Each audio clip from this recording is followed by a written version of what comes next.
Hi, Judy. You were muted, but I see your mouth moving, so I know you're trying to talk. I might have to leave early, not because I want to, but I'm not feeling too well today, so that's why I would leave, but I hope it won't happen. I hope so too, especially right now. You're the only one in the room. Oh, there we go. We've got a couple more. Good, good. Yeah, I didn't want to miss today. It's the last one, right? It is the last one, and we're finally going to get to talking about wine. Oh, okay, that's good. Oh, dear. Great. I'm sorry that you're not feeling too well. Well, it's a chronic thing, so nothing I can do about it. Well, I'm trying to do, but whatever. I just did some mindful meditation to try to calm it down.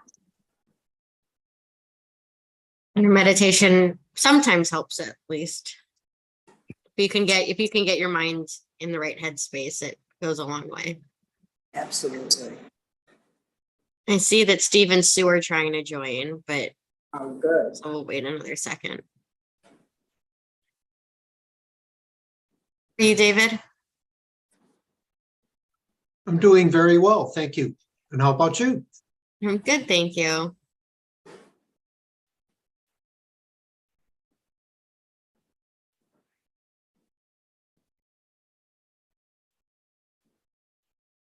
Steve and Sue, I think you're here. Are you here?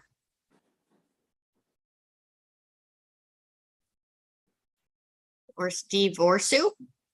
They're muted right now. They were not muted a second ago. All right, so Rabbi Jessica wanted me to remind everybody that there is no lunch and learn next Tuesday.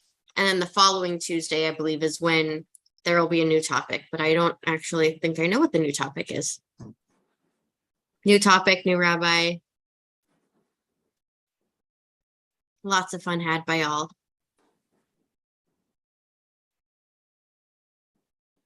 Hi, Margaret.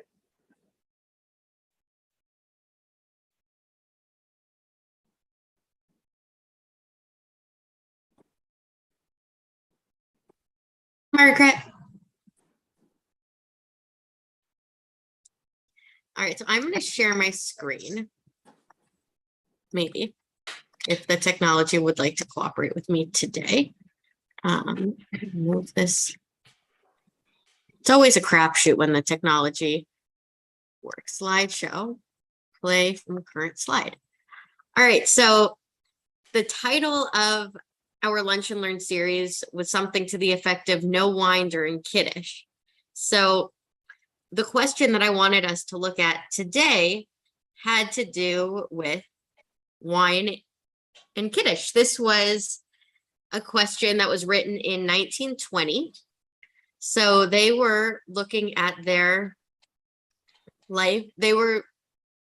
What was happening in the United States in 1920. So with the adoption of the 18th Amendment to the Constitution of the United States, the law prohibiting the use, manufacture, or sale of wine, beer, or alcoholic beverages in any form went into effect. And while this law expressly permits the use of sacramental wine, there is so much inconvenience connected with the obtaining of some wine that I've been asked for an opinion to the following questions. Number one, is it absolutely necessary to use fermented wine for Kiddush? Or for Havdalah, or for grace after meals, or for circumcision, or for the 4 cups of wine on Passover, or for a marriage ceremony? So all those different pieces of Judaism, we say Kiddush. And so their question is, even though in the 18th Amendment, they say that you can use alcohol for religious purposes, it was a pain in the butt to get 100 years ago. So assuming that fermented wine is not essential, is it necessary to use any beverage at all? Which I think is a really interesting question.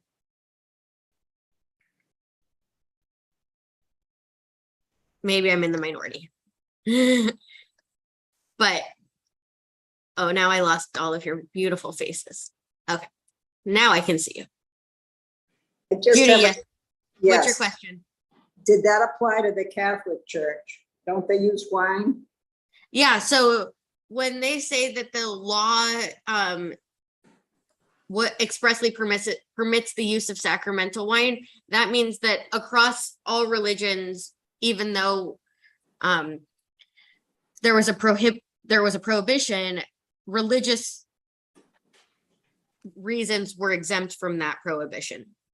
However, what the rabbis here are saying in 1920 was that it's a pain in the butt to get wine, and there's a lot of red tape around it. So is it necessary? And if it's not necessary, do we even need to have a beverage that we're to bless? And I think that it's a really interesting question, because so much of our religion is centered around it. Go ahead, Margaret. So isn't it that we're just to have the fruit of the vine? It doesn't say it has to be fermented, or am I incorrect? You're correct. It says fruit of the vine. So we're going to get to, we'll see what the rabbis look at in 1920 to answer that, and if that is permissible. It certainly is in the next responsa. We'll see if we have time for it. There's a whole question about,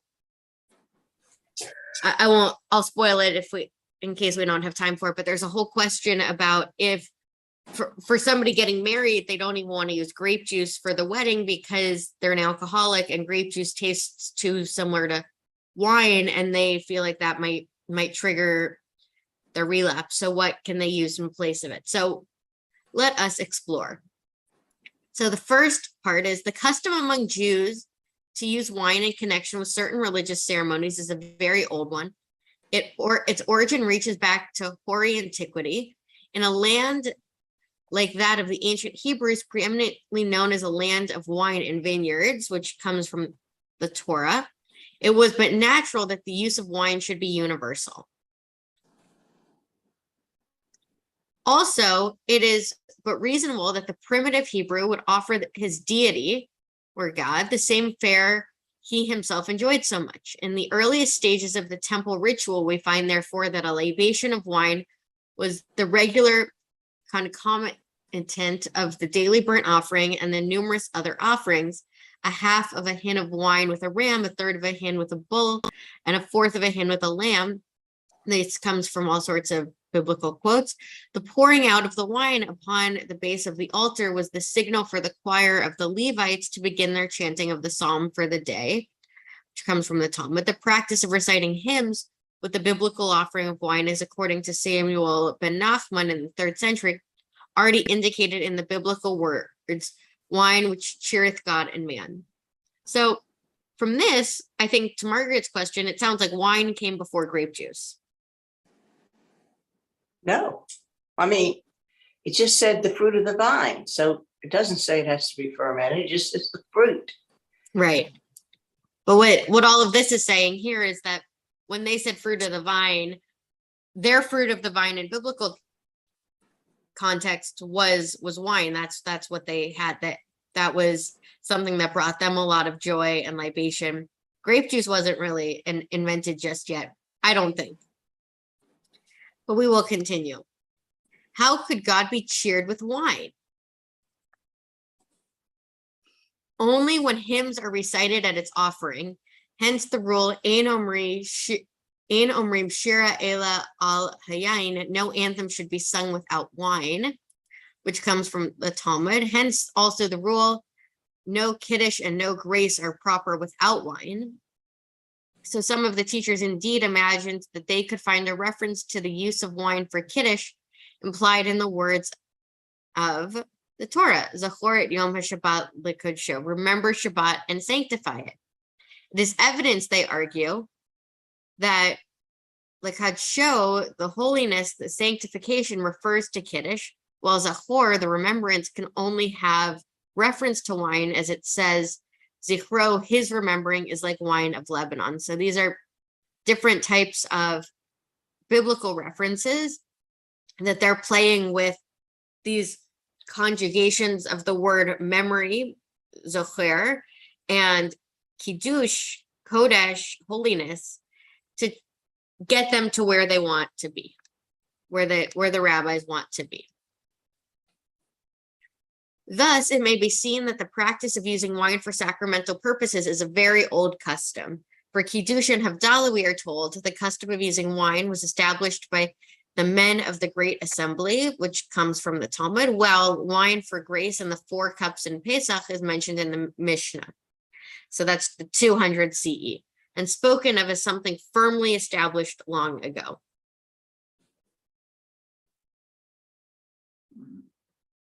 The effort at a later age, however, to trace the Kiddush back to biblical rule was never meant seriously. Already Rashi from the 11th and 12th century and the Tosafos declared it to be a homiletical. Using wine in connection with Brit Milah, with circumcision, is first mentioned in the 13th century. As for the practice of using wine at wedding ceremonies, it was known already to the compiler of Tractate of Sofrim about the 8th century, where the custom is first mentioned. So there's a lot of different mentions of wine. And as Margaret pointed out, is this wine or is this fruit of the vine? In these contexts, they're actually saying the word wine.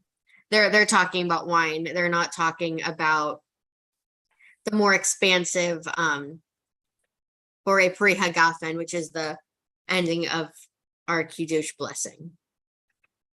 In the Talmud, however, where all the benedictions of the marriage ritual are enumerated in proper order, no mention whatsoever is made of wine as yet.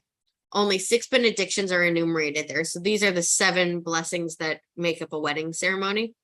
In fact, we are told that when Levi ben Sisi in the 2nd century attended the wedding of Simon, the son of Judah, only 5 benedictions were recited, while Rabbi Asi attended the wedding of Tabiomi, the son of Rab Ashi, and at the end of the 5th century, he used 6 benedictions. So their idea that the wedding ceremony blessings were codified clearly came a lot later.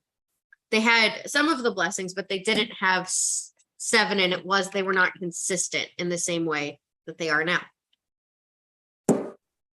So all of this sort of provides a baseline of, there's a lot of mention of wine in biblical text, and these blessings that we say over wine, over a wedding, for example, weren't necessarily codified as early as some people think.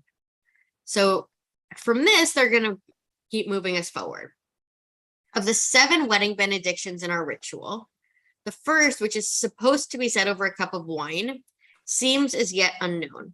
So Maimonides in his Code of Law, as well as Joseph Caro in the Shulchan Aruch, both of those texts we talked about a little bit last week and the week before, as codes of Jewish law that really were more formalized ways of defining how to live Jewish in their times, still speak of and enumerate only the 6 mentioned in the Talmud as stated above. However, both Maimonides and Joseph Caro know already of the custom, and they observed that it is customary in the 12th century to arrange these benedictions so as to say first a blessing over the cup of wine, adding the significant remark, if wine is at hand. So this is what they were saying in the 12th century. The popular number 7 in Jewish ritual seemed to have gained in favor from the time of the Geonim forward, which was like late antiquity. So what the rabbis in 1920 are trying to say is that Maimonides and Joseph Caro, beginning in the 12th century, actually had that caveat, if wine is available. So they're going to use that moving forward. The mystic number 7 was also seized upon by the Kabbalists, who declared that 7 benedictions are to be recited, as the number is symbolical of the 7 canopies which God made for Adam and Eve in paradise. We might make mention here also that in the procession, when the bride is led to the home of her future husband, a cup of good cheer was carried before the procession. This, however, had no connection with the wedding ceremony. So that's all like setting the table for what the rabbis in 1920 are going to try to answer. And now, having established the origin of the practice for using wine for sacramental purposes, whether it's for a wedding or for Passover, as being, on the one hand, reminiscent of the libations of the ancient sacrificial cult in the temple, and on the other hand, grounded in the daily habits of the wine-growing Hebrews in Palestine.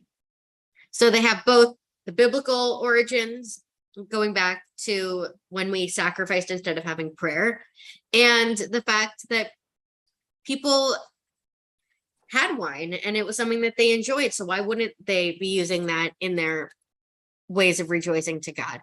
We may now approach the solution of the question, is it absolutely necessary to use fermented wine in the Jewish ceremonial for Kiddush, Havdalah, Grace, and Brit Milah? Notice here that they took out the wedding.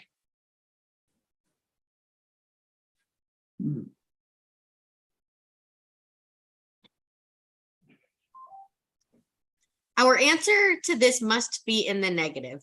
Fermented wine is not essential, especially if wine is not easily obtainable. In fact, the following principle was established by the teachers. One may press out the juice of grapes and use it immediately for Kiddush.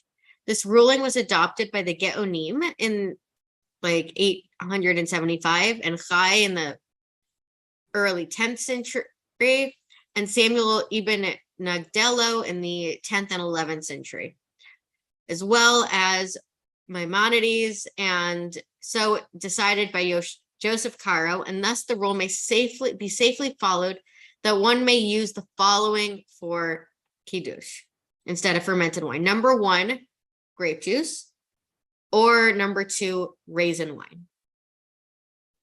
Notice that they don't say you can use water. Moreover, as to the question, is it absolutely necessary to use some kind of beverage at all? To this, we must also reply in the negative. It is not necessary to use any beverage at all. Many of the teachers expressly state about grace that no cup of wine is necessary for it. Although it's interesting because at least in our contemporary American society, at least I hear that it's superficial to, or not superficial, it's superstitious to cheers with water. So as Judy's laughing, but at least as I read through this, like, I don't know, it seems counterintuitive. Like, if you're going to say a blessing over the fruit of the vine, you should be saying a blessing over the fruit of the vine. Like, can you say a blessing over something and use something else in its place? Becomes an interest. Grape juices or raisin wine is one thing, but water, at least for me, is another. As to Kiddush, we may surely rely upon Abba Arecha, which is from the 3rd century, who at times used wine and at other times used bread for Kiddush. That seems totally backwards. Hence, such authorities as the Geonim, all from the 9th century, and Rashi from the 11th, all agreed that instead of wine, one may use bread for Kiddush and Havdalah. Also, if Yom Tov happens to fall on a Sunday, you may include the ritual of Havdalah in the Kiddush while making Kiddush over bread on Saturday night. So this is actually interesting. So last year, Passover began on a Saturday night, or second Seder was on a Saturday night. I can't remember exactly. But we have the very first part of the festival is of the Passover Seder is Kiddush. And so when you're going from a holy day like Shabbat into a holy day like a festival of Passover, oftentimes the Kiddush, the festival Kiddush, absorbs the Havdalah. So instead of lighting the candle, you don't light your Havdalah candle, you just light festival candles. It's a whole twisty-turvy way of combining and going from a holy day to another holy day, because Havdalah really is the separation from holy back to the mundane week. So this is actually, I think, really interesting because it speaks to practices that we still practice today, although I have never once seen somebody make a Kiddush over bread. Moreover, some of the old teachers maintain that he who includes Havdalah in the evening prayer does better than he who recites it over a cup of wine. So I see Judy thinking. I'm curious what your thoughts are about that line. It's just very different. I never thought of that. It's totally different. I think it's this. I brought this one in large part because it really shows how much Judaism and Reform Judaism at that has changed in 100 years. True. Rabbi Bunn reports that in our place, it is customary that if wine is not at hand, the reader includes the Kiddush in the evening prayer. So they would add it to Mariv, but only if wine is not at hand. Interesting. We may therefore safely rule that where wine is not easily obtainable, the recital of the words of the ritual without any beverage is sufficient to be embodied either in the evening prayer or as a separate formula. But this is, at least as a 21st century rabbi, is really challenging because we talk about, like, even for Sukkot, it's traditional to say the blessing over the lulav and etrog with the etrog facing down. And then after you say the blessing, to flip the etrog up, because you have to, there's an idea of doing an action after saying the blessing. So saying a blessing over the fruit of the vine without having that action is counterintuitive for me. But also, I think what they're saying is that it's no different than any other blessing that we say in our services where there aren't actions associated with it. So if you don't have the fruit of the vine, then there's not necessarily an action of drinking the fruit of the vine, but you're saying it just like we say blessings like Hashkivenu and Shema and the Mariv Arabi. At least that's my interpretation. Feel free to push back on me. Interesting. Part 3. As for the wine for the 4 cups on Passover, the Mishnah, which was redacted in 200 CE, enjoined it upon the poorest of the poor to make every effort to obtain it, even if he received support from the charity bowl. So this, the rabbis are saying Passover is a little bit different because beginning in 200 CE, the rabbis were saying you have to make every single effort you can to find wine, even if you are the poorest of poor, even if you have to ask for charity, even like you have to do everything. You have to find wine, do your best. Yet it is but reasonable to state that if, as we have seen, one may use unfermented wine for Kiddush, which some teachers regard as a biblical ordinance, he may certainly use the unfermented wine for the 4 cups of Passover. So that's okay, as long as you're using wine. It doesn't have to be fermented here, but you got to at least use grape juice for Passover. So having those 4 cups of wine without actually having anything in your glasses is not okay, is what the rabbis are saying. And so they're making a difference here between festival of Passover and all of these other uses and times that you might have, that we might say a blessing over wine.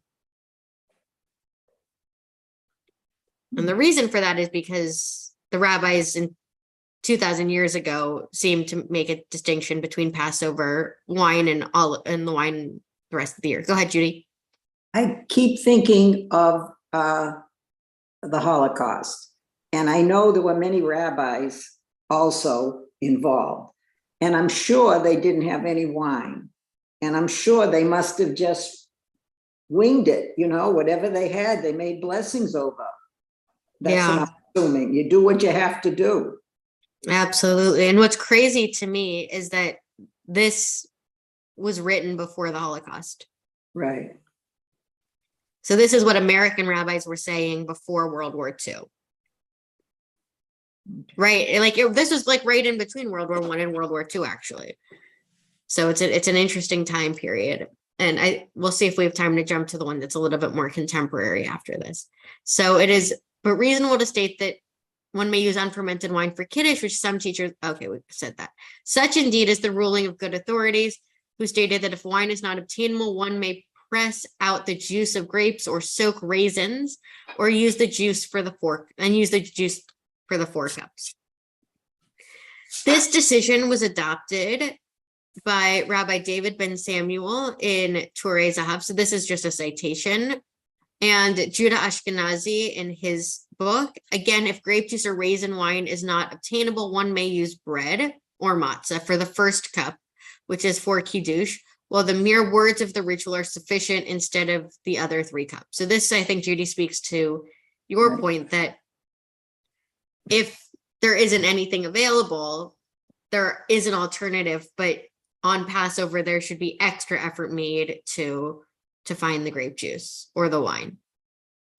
Such is the opinion. So this is just one person's opinion of Zemach Gaon, of Rashi, of Ashrei, and of Joseph Caro. According to Judah Ashkenazi, we may use apple cider. That's interesting. Well, Moses Isserlis rules mead is as good as wine. So here is a conversation that's not dissimilar from conversations that we have in the Talmud, where rabbis from different places and different centuries are all putting their 2 cents into how to live Jewishly. That's what the Talmud does. They have these intergenerational dialogues and they say, this is one person's opinion, this is the other, this is the majority opinion. And so what the rabbis in 1920 did is they've gathered a whole bunch of opinions and have said, this is what many rabbis say, but then we're going to also include Moses Isserlis, who says that mead is as good as wine as well. So we get like a whole bunch of different options and you can make your own decisions. Accordingly, we have the choice of using the following for the 4 cups instead of fermented wine. Number 1, grape juice. Number 2, raisin wine. Number 3, mead. Number 4, apple cider. Number 5, matzah for only the first cup. And then 6 is the words of the ritual for the other 3 cups. So this is saying that as a last resort, you can do what you do all year round, but you actually they're giving you more options now than they did for holidays that were not Passover. Part 4. As to wine for the marriage ceremony, there are 2 formulas of benedictions used in the marriage ceremony. The benediction for betrothal, which is the erusin, which in olden times was said months or up to a year before the second, and benediction of the nuptial birchot nesu'in, recited at the consummation of the actual marriage. So back in the day, they would have the betrothal part of the wedding, which was up to a year before the wedding part. Nowadays, we mush all of this together, and it's why we have 2 glasses of wine at a wedding. So we have 1, and then there's a little bit of the wedding and the rings, and then we do the Sheva Brachot, and that includes another glass of wine. And they say that why do you have 2 glasses of wine up to the top on your wedding? Because you should not be drinking out of anything less than an overfull cup on your wedding day for simcha. So they're saying that there are 2 formulas of benediction. We're saying Kiddush over 2 separate Kiddush cups and 2 separate moments of time. And let's move forward. The former used to be recited, the betrothal used to be recited in the house of the bride, and the second in the house of the groom. Modern times, both are recited in the same time on the wedding day. In reference to but they're now going to tell us that there's slightly different rules for each of these 2. In reference to the benediction of betrothal, Joseph Caro in his code, quoting verbatim the words of Maimonides. So Maimonides came about 5 centuries before Joseph Caro, but he's saying, nope, this hasn't changed in the 5 centuries since Maimonides wrote it. The following rule is the custom prevails now to recite the benediction of betrothal after having said a blessing over the cup of wine first, if there is wine at hand. But if there is no wine, he recites the benediction alone without wine. So Joseph Caro is saying, centuries later, what Maimonides said is right. So my guess, if I had to guess, is that our rabbis in 100 years ago were going to say, well, if it was good enough for them over this span of 500 years, it's going to be good enough for us in the prohibition. But we will find out. Regarding the second formula, which is actually when they get married, Joseph Caro, quoting again verbatim the words of Maimonides, rules as follows. The benediction of nuptial, Maimonides here enumerates them in consecutive order, should be recited immediately before the nuptials. In all, there are 6 benedictions, and if there is wine at hand, one says first the blessing over a cup of wine, so that there may altogether be 7. So what Maimonides and Joseph Caro are saying is actually that what we know in our world as the 7 blessings of a wedding actually are really only 6 plus the one over wine if there happens to be wine. Over time, that has changed, that like now it's 7. Until this, I didn't realize that there ever was a time there weren't 7, because 7 is such a great number in Judaism, and why wouldn't it start with wine? But if there is no wine or beer, the 6 benedictions are recited without wine, as wine is not essential. However, Ashereh and his son Rabbi Jacob decide that if fermented wine is not at hand, one should use raisin wine. We may therefore safely state that for the marriage ceremony, if no wine can be had, one may use raisin wine, grape juice, apple cider, or the words of the ritual without any beverage whatsoever. And so all of this is, you can see the citations that they use. So now we're going from 100 years ago to 28 years ago. A couple is planning their wedding in the near future. A man has disclosed to me, a rabbi that presented this question to the committee, that he is a recovering alcoholic, now 6 months sober. He is making great efforts to stay away from alcohol. I, of course, encouraged and supported him. When it came to the wedding ceremony, however, I had to inform him that the use of wine is an integral part of the service. I indicated to him that he could use grape juice instead of wine. He told me that he was so unsure of his sobriety that even grape juice would test his resolve, and that he would prefer not to use it. Is there a solution to this problem that will simultaneously preserve the structure of the traditional ceremony, yet not hazard his sobriety? So they're trying to see how, so now we're going to look and see how has this adjusted in the 70 year, or in the years between this and the one that was written 100 years ago. There's no denying the powerful symbolic importance of wine in Jewish observance. In biblical times, it was noted that wine gladdens the human heart. The Talmud adds that today, in the absence of the temple and the sacrifices, there is no joy without wine. This means that at special festive moments of our lives as Jews, we express the happiness we feel through drinking wine. We welcome Shabbat with Kiddush and bid it farewell with Havdalah, both of which are recited over wine. Wine helps us to fulfill the mitzvah to rejoice during our festivals. We drink 4 cups of wine at the Pesach Seder to celebrate our liberation from bondage. Indeed, wine is so essential that occasion that one does not accustomed to drinking wine because he dislikes it or because it causes him pain should force himself to drink it to fulfill the mitzvah of the 4 cups. At moments of personal joy, such as wedding and Brit Milah, the appropriate blessings are recited over a cup of wine. Due to its intrinsic importance, wine receives its own benediction at these moments, even though we use it for purely ritual purposes and not for consumption. So that's where they're beginning. Do we see similarities between this and how the rabbis framed the beginnings of their answer 100 years ago? Yeah. Yeah, both are framing it about the joy and using citations from the Talmud that's what it's there for, and that this is part of what the religion means. However, all of the above serves to emphasize both the centrality of wine in Jewish ceremonial observances and the problem which faces the man who is subject of this question. He wishes to celebrate his great moment of personal joy as a Jew under the chuppah when the officiating rabbi recites the betrothal and wedding benedictions. But he does not want this ritual to endanger his continuing recovery from alcoholism. For our part, even 28 years ago, we certainly want to encourage this man in what will be a lifelong struggle against this disease.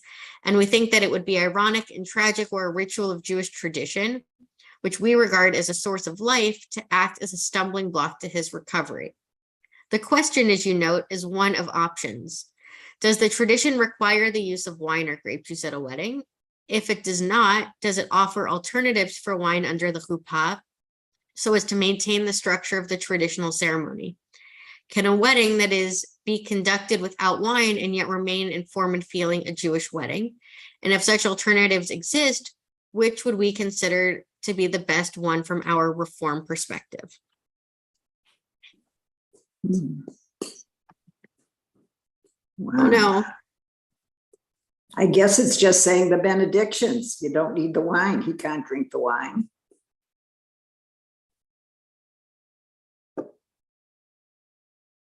Hang on 1 second. I'm sorry. I had the PowerPoint crapped out on me.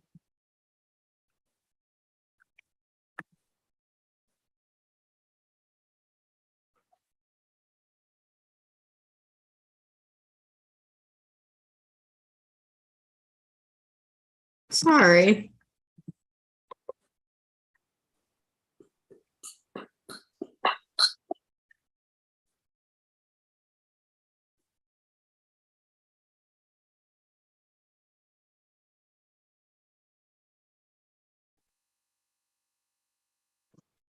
Okay, we're going to do it this way. This actually, I think, is going to be even better because PowerPoint doesn't want to cooperate. But this is going to be better because it's going to show you what it looks like on the internet. Because PowerPoint is still not responsive. That's okay. So this, can you see my screen? Yes. Can you Yes. see where it says CCAR? Okay, so this is part of the Central Conference of American Rabbis. If you this is just on the internet, you can click in, and if you have a question about how do you do Jewish, how do you live Jewish, what's Jewish about X, Y, or Z, rabbis have answers to all sorts of fun questions on here. So you go to ccarnet.org and then CCAR Responsa. But this is the question that I just asked. And this was the paragraph that we just read.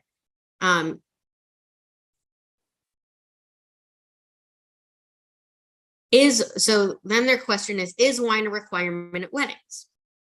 We begin by noting that although wine plays a central ceremonial role in Judaism, the tradition never establishes the drinking of wine as an absolute ritual, no matter how severe its effect upon one's health. It is well known that the halakha, the Jewish law, permits a Jew to set aside almost all mitzvot for the sake of pikuach nefesh when their performance would endanger one's life. So that's where they're starting. They're starting with the very basic, that you should do nothing that will endanger your life, which is the same that they began with when we talked about COVID. Moreover, this warrant can apply even when the danger is less than mortal. Wine is an excellent case in point. We find that although the drinking of 4 cups at the Passover Seder is a rabbinically ordained mitzvah, a person may refrain from drinking wine should it make him seriously ill. 4 glasses of wine would put most people underneath the table. Yeah. The prospective bridegroom, I'm glad you guys appreciate my humor. The prospective bridegroom, as a recovering alcoholic, has every reason to fear that by consuming wine or grape juice, he runs the risk of serious medical consequences.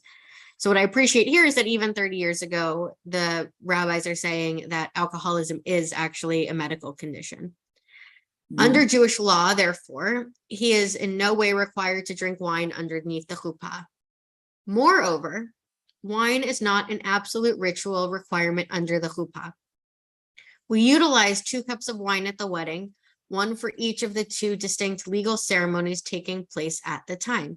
The betrothal benediction is recited over a cup of wine and thus preceded by Borei Peri Hagafen.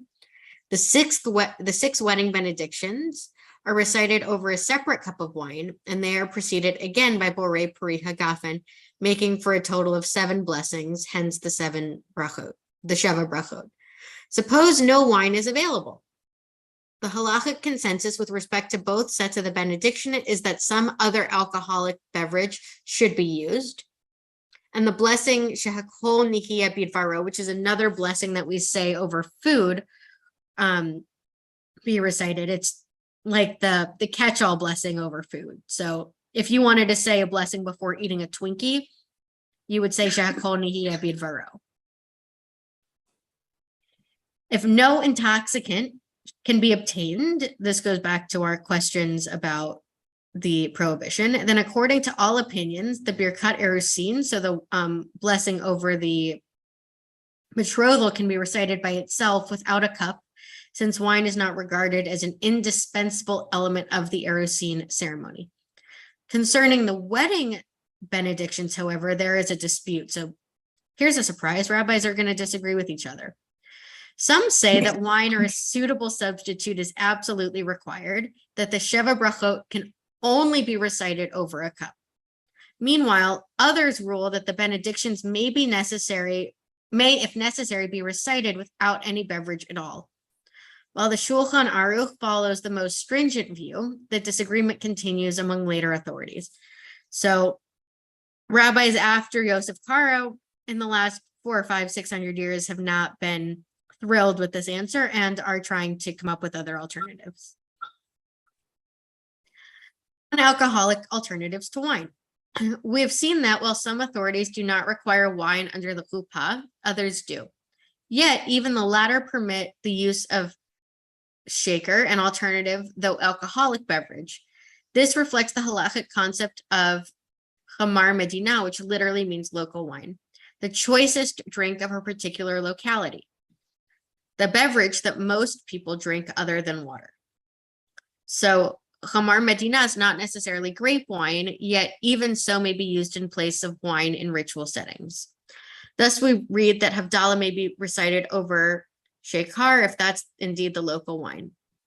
The question whether such a beverage can be used for Kiddush is, again, a subject of dispute. This Talmud speaks of wine as a requirement for Kiddush, but some do not read this requirement literally. They argue that the sanctification of a holy day, which is really what Kiddush is all about, it's not about the Borei Pri Agafen, but it's about the paragraph that comes after it of sanctification, surely ought to be performed over the most desirable beverage available, even if this is not grape juice. Others, however, do not read the Talmud's word yain, which is really what wine translates to in Hebrew, as excluding the use of any beverage other than wine. As a means of resolving this dispute, it has become the traditional practice to require grape wine at the evening Kiddush, which commences the Sabbath or a festival, but to permit other beverages for Kiddush Rabbah, the sanctification recited at the noon meal the next day, so long as these beverages are regarded as chamar medina, the choice beverage of the land. If chamar medina can be used in place of wine at Kiddush, or at least Kiddush Rabbah the next day, and at Havdalah, the recitation of which is a Torah-itic requirement, then surely it may be used at a wedding where the cup serves only as a customary function and fulfills no biblical or rabbinic mitzvah. So now they're trying to say that this should be fine because it's not like that's not what the significance of the mitzvah is. And indeed, those who require the wedding benedictions be recited over a cup permit the use of chamar medina in place of wine. So they're saying that some people say that if the cup is what's important, you can fill it with whatever is choice to you.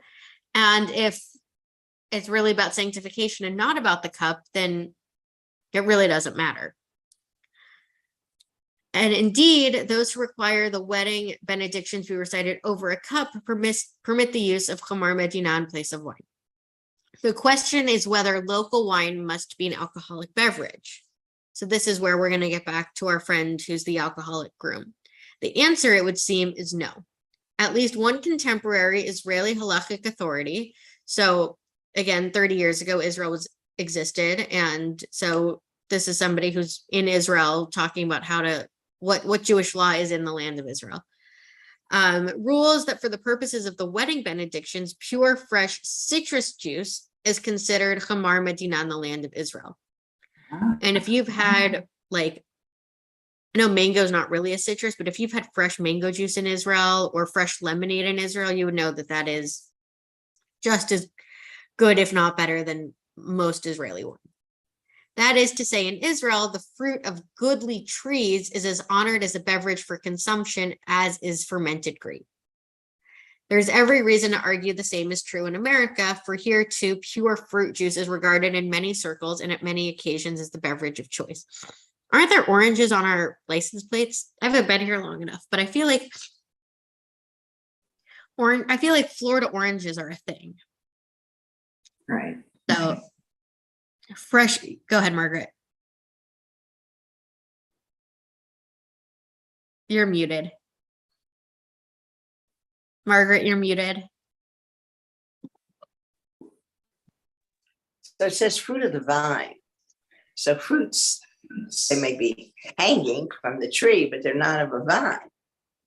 Right. So what they're saying, well, what this whole conversation up until this point has been is that the fruit of the vine in those words aren't actually what's important. And that's actually symbolic. It's really, for a wedding, it's a matter of what's going in it as being this idea of chamar medina, or of the choicest beverage that you're using for sanctification purposes.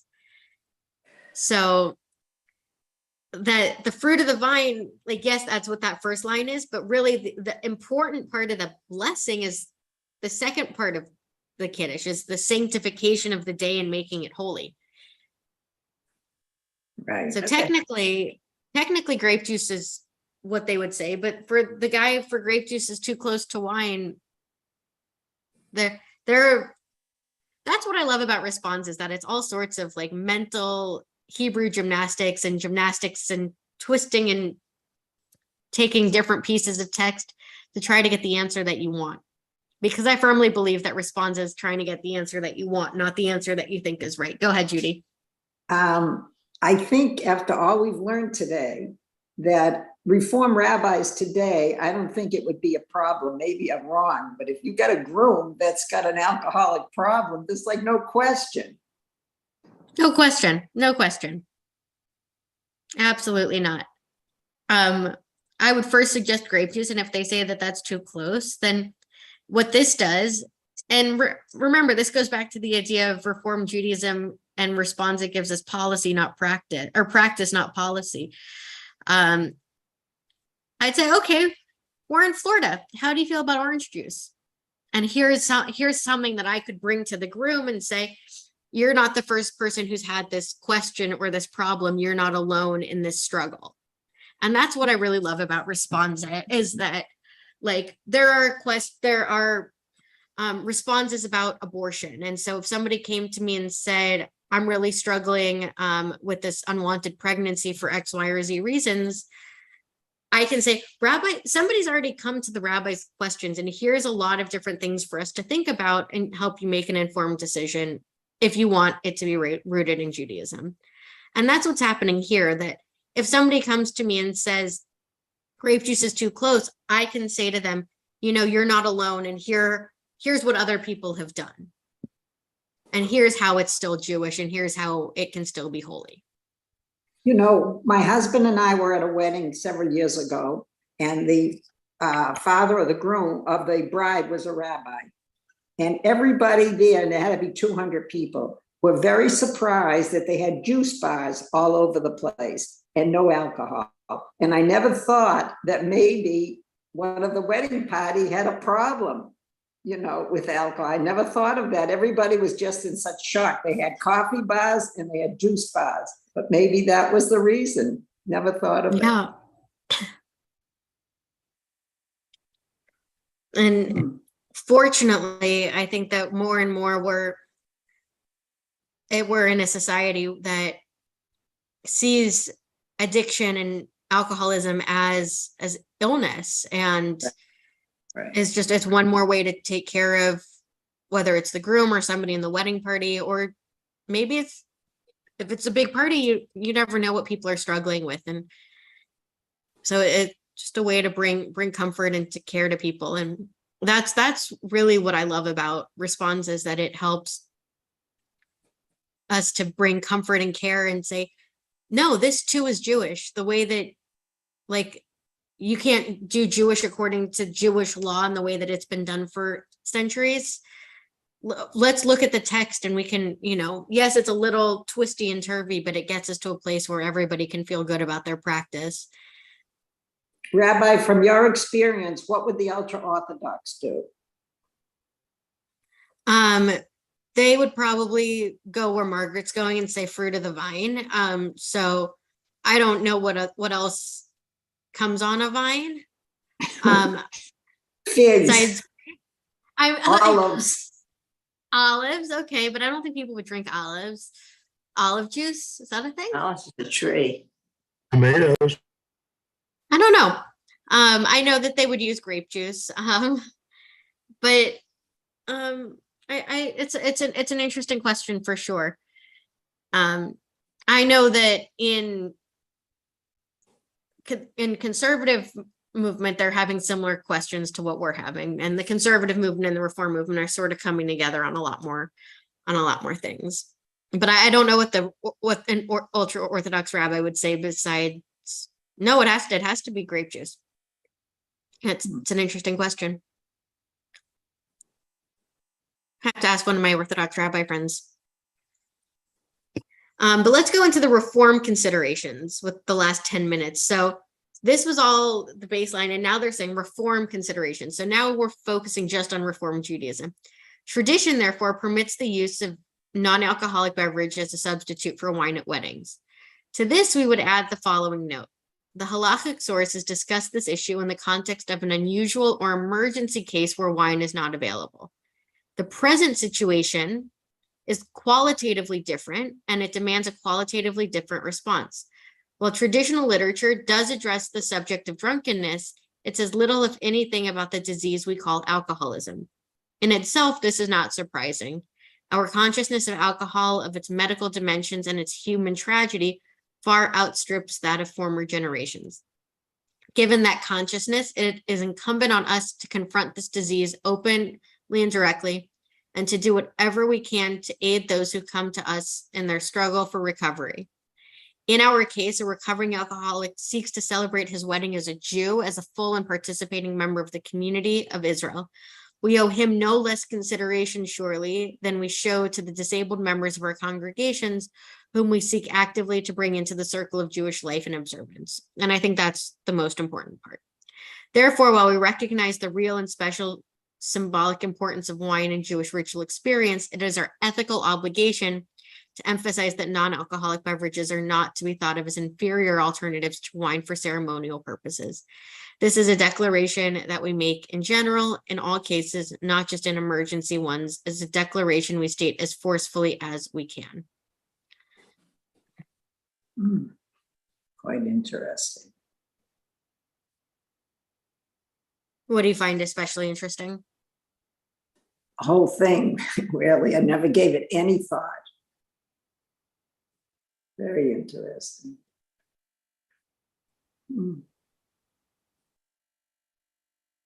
I remember as a kid, we used to walk to my father's home for the Seder, 2 blocks away, and I must have been 9 or 10, and I had wine probably for the first time. And that walk home was like a mile. I was so miserable.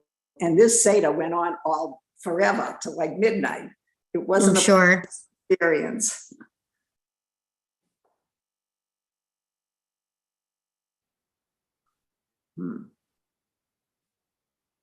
And this is a piece of text that can be used for any number of things. I think that last part about reform considerations really brings it in. How can we be inclusive, and how can we take the challenges and the real needs of everybody, and the fact that they're individual, and be okay changing things. And that last paragraph says not only should we be okay, but it's our obligation to make these changes so that everybody feels like they're an equal and participating member of our community. Very good. That's why we're all here as Reformed Jews. Exactly. Absolutely. That's great. Go ahead, Margaret. I saw you thinking. You're actually unmuted already. Okay. So what's everyone's opinion? Let's say you do have someone has a problem with liquor, and it's a Passover, and you've got, huge Seder. So do you have only grape juice? Or do you just make sure that you have 2 things? You have grape juice and you also have wine. What is your opinion on that? So does everyone have to have just the grape juice, or do you feel like only the person that wants that? Well, do Margaret, you in the think should be done? hypothetical we had, the groom said even grape juice was too close to wine for him. Well, that I But that was understand. him Let's say- drinking out of the glass. He and his bride were the only ones Right. drinking. So let's say you're at a Seder, a big Seder, and da. And one person has an issue, and so you certainly provide for that person. But do you feel that you think everyone should only have the non-alcoholic liqueurs of that person to make them feel comfortable, or do you do it just for that person? So I worked at a synagogue, and I've actually worked at several where when you pass out wine for Kiddush, like smaller congregations, and maybe Bethel did this before COVID, where at the end of services, you'd pass out little Kiddush cups for everybody. And I've been at a number of synagogues that only do grape juice, that they maintain that, like for those sorts of things, it's only grape juice, because they don't want anybody to get into an uncomfortable situation where they accidentally take the wine, or they take the wrong thing, or they're tempted. And I have sober family members, and there definitely have been moments when we'll have a dry house, but it really depends. Not all the time. Not every time do we have a dry house or a dry party. And it really, it all is done in consultation with family members. And what I'll say about the congregation doing it at large that I thought was interesting was you never know who's struggling. And so when you're doing something that big as a congregation, like it's so easy to just have grape juice. Like it's arguably easier to only have grape juice than to have grape juice and wine. So why not make it easier for everybody? But in terms of like something like a family occasion or a wedding, like I see it both ways.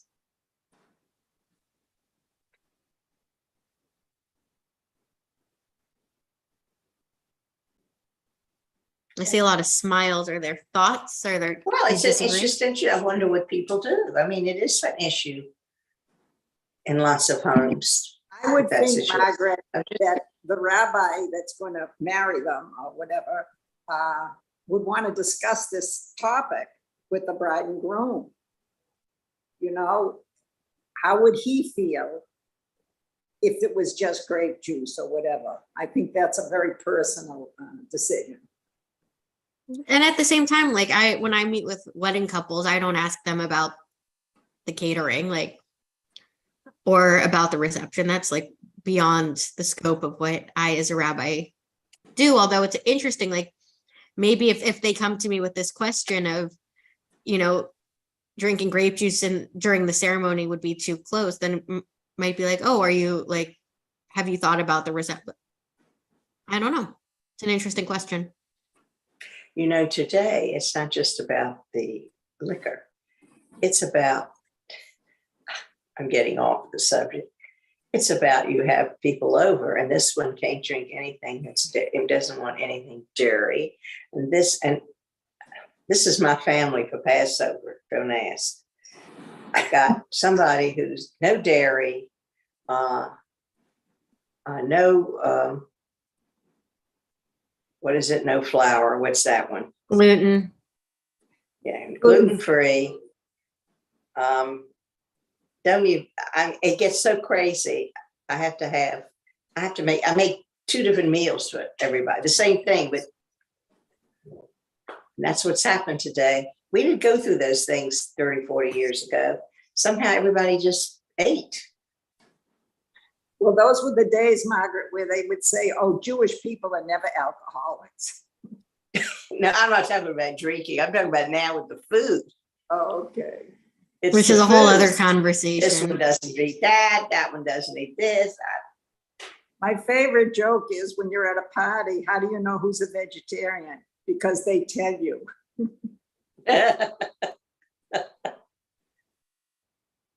All right. With that, I wish you all a good week. Thank you so much for for joining and for your participation in this Lunch and Learn series. Rabbi Jessica wants me to remind everybody there's no Lunch and Learn next Tuesday, but then it'll pick up the following Tuesday. Thank you very much, Rabbi. Thank you so much Good for all job. of your engagement. Bye.